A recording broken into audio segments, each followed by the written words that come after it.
Yan mga katik, Pinsonic 24 inches, no power daw sabi ni customer, kaya try natin. Saksak natin yan.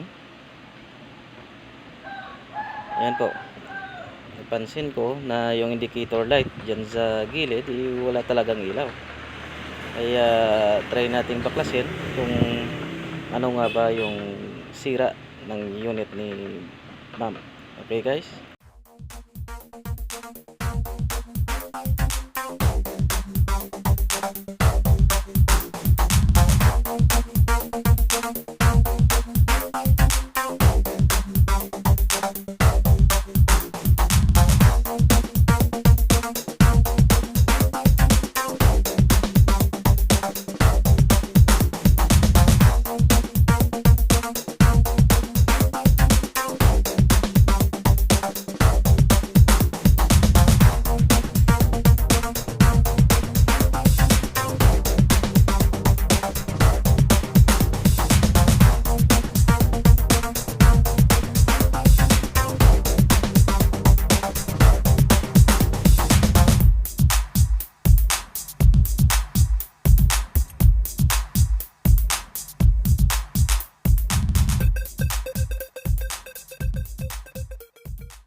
mga katek, tapos na nating baklasin.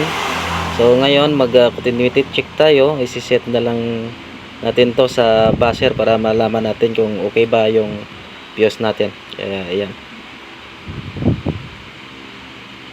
So ayan, okay naman yung fuse. At ayan po mga katek, lumipat tayo dito sa AC wire nya para matingnan din o ma-check kung meron bang putol.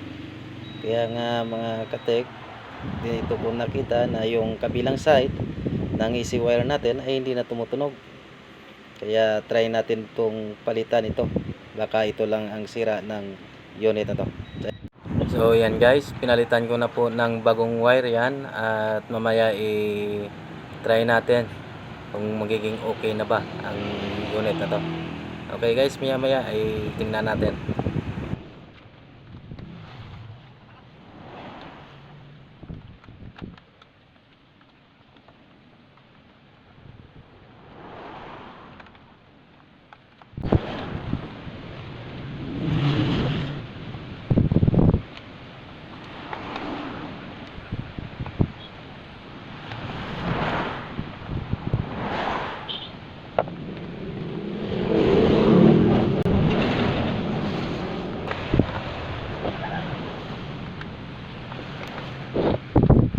Yan guys, okay na po yung unit na inaayos natin kanina. At successful po. AC wire lang talaga yung sira niya.